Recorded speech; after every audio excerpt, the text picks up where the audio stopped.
Let's take a look at how we can help Joe solve the problem that was identified in the last video.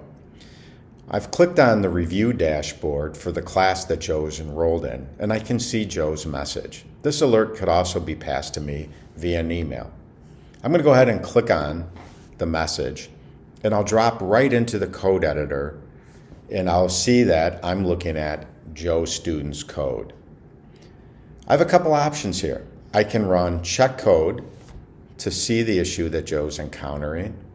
I can interrogate the code in the center IDE window. I could run the program.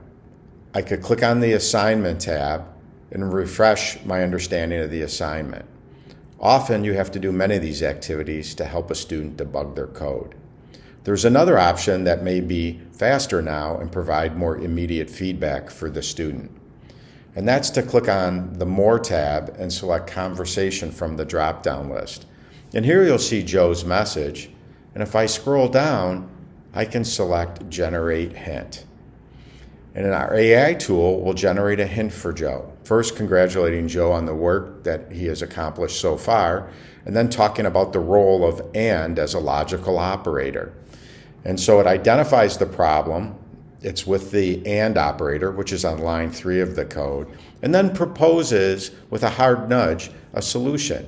Hey, consider the OR operator. You can send this to Joe by clicking the green button, and now your work here is done.